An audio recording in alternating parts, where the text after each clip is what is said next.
Since our society only chooses to focus on toxic masculinity, I'm here to provide you with my list of the top toxic femininity traits. Utter disdain for men. These are the women that categorize all men with the stereotypical toxic masculinity traits. Just because someone has a Y chromosome does not mean that their only intention is to sleep with you, cheat on you, or traumatize you with their uncontrollable aggression and anti-feminist behavior. Always trying to outman men. Same women who want to be equal to men also pray for the downfall of men. Amazing how that works. Ladies, if you spend your entire life trying to prove to men that you can be better than them, you'll attract none of them and kickstart the extinction of the human race. No accountability. Toxic women bask in oppression and victimhood. It's their go-to excuse whenever they're confronted with irrational behavior. If a woman instantly rationalizes her actions with her oppression, you're fighting a losing battle. Inflated egos. These are the women that have literally no respect for themselves, but feel that because they're a woman, they deserve a Wall Street billionaire with a purity ring who agrees with literally everything they say.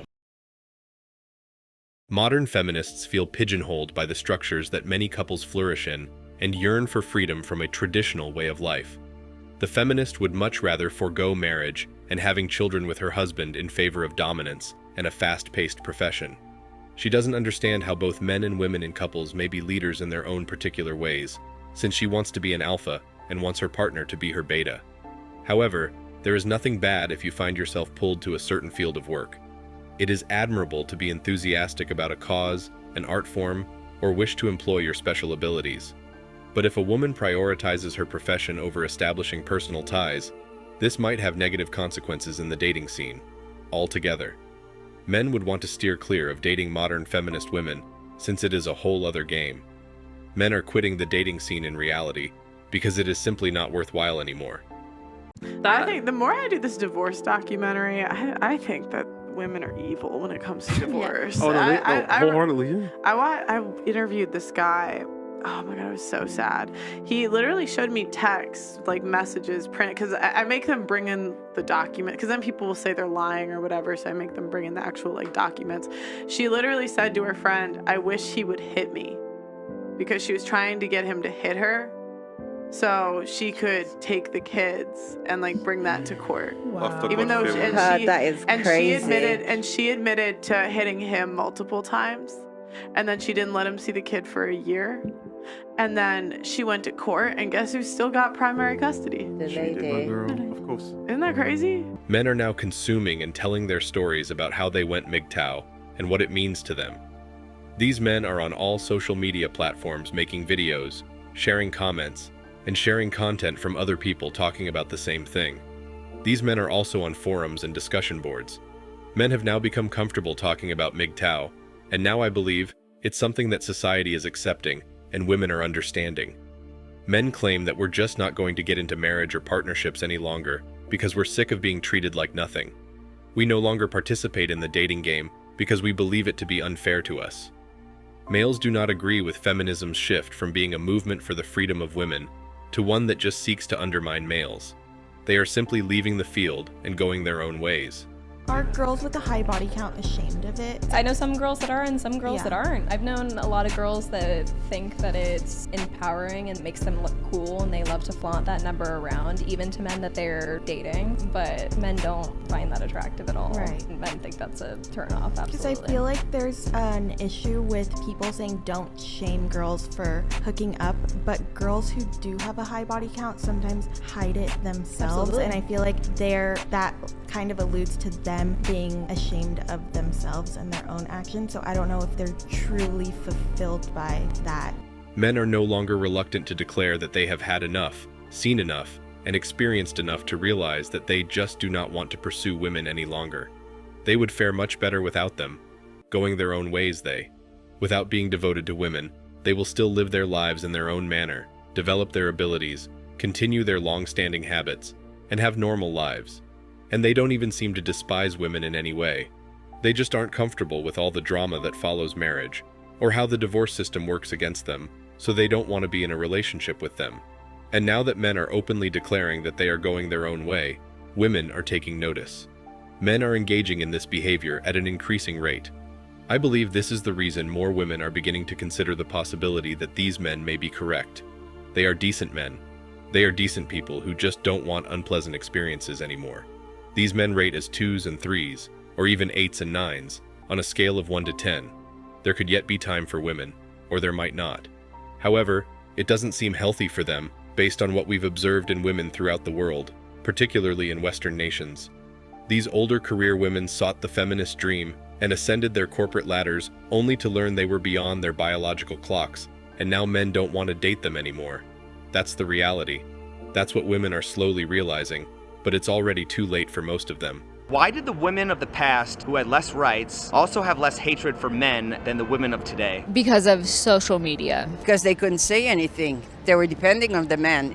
If they say anything, the man would just like beat her or stop paying for her or ignore her completely. I think it was just a cultural thing. Now we are having more conversations about inequality. A lot of emotions come up and it turns into hatred for a lot of people. Undoubtedly, today's women are no longer suitable for dating. They're always victims, you see. The idea of patriarchy is false. Manhood is poisonous.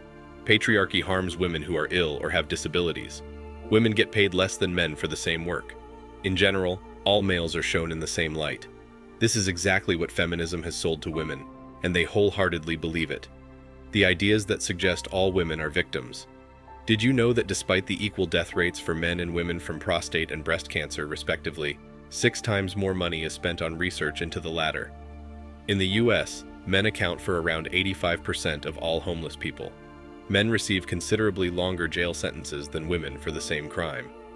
Following divorce, men are more likely to be left financially ruinous and with little to no contact with their own children. The woman gains from family law at the expense of the father. Men are more likely than women to select careers that are physically demanding and frequently life-threatening, such as those of firemen, law enforcement officials, miners, fighter pilots, and military personnel. 94% of workplace accidents involve males. Men frequently find themselves working more hours and traveling further than women. It's because males typically attempt to win women's love and favor by assuming riskier and subsequently unpleasant roles. 24 out of the Fortune 500 companies' CEOs are female. The state of California passed a regulation mandating publicly listed firms to add more women to its boards of directors in order to equalize results without weighing effort or merit in 2018. However, there is no such legislation, policy, or even a consideration for gender equality to be present in the coal mines in order to increase the number of women working in coal mines, offshore drilling, or on garbage trucks. Isn't that amusing? Isn't that a perfect example of selective equality, or just plain hypocrisy? When one of the parents is ordered to pay child support to the other, males are twice as likely as women to do so. However, unlike the disparaging term deadbeat dad, there isn't an equivalent expression used by the general public for women. Men are more likely than women to be victims of violent crimes by a factor of 2 and 3, respectively. Because guys are initially graded in a female-centric atmosphere, girls are educated more successfully in schools.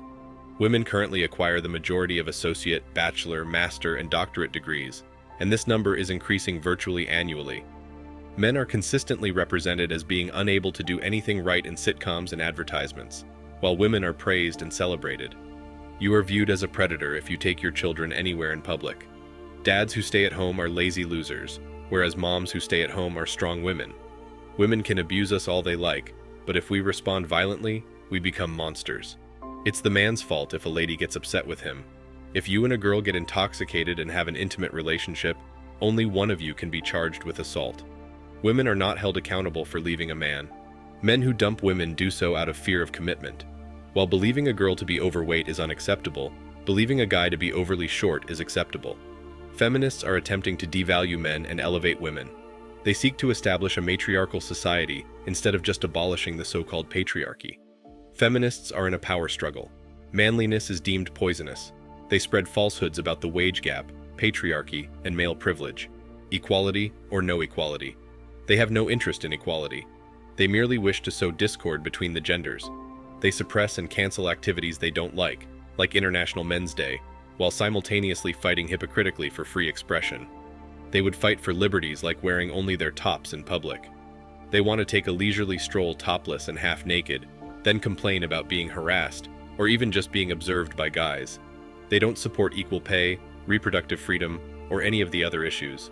They already have the privileges they desire. What rights do males possess over women? If we live in a patriarchal culture, Where did all the laws that defend women and hold men accountable come from? It would make sense for a company to recruit solely women if the salary difference is real and women can do equally well for less money. The goal of the feminist movement has never been and will never be equality. It has to do with power. Feminists are at odds with men and are working to weaken them. Being a protected class and having equality are totally at odds. You can pick either one or the other. Dating feminists comes with its own price. Many feminists are easily angered about trivial matters, just like how they respond when men make jokes. An essential component of the feminist psyche is an outrage. Currently, women are more likely to allow their emotions to cloud our ability to reason. Women tend to value feelings more than men do.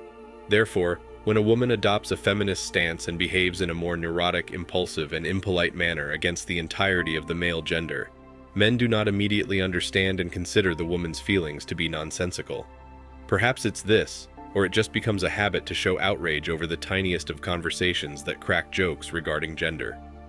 By emphasizing the small-minded obstacles that women still ostensibly have, rather than showing all of the amazing things that a woman can do, this victimhood attitude actively disempowers women.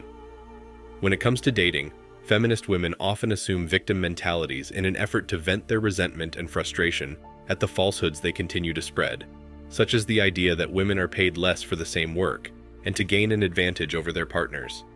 Thanks for watching Man Reacts. Show us your love and support by liking this video, sharing it with your friends, and subscribing to the channel. Support us and help us spread support for men around the world. Do comment and share your thoughts.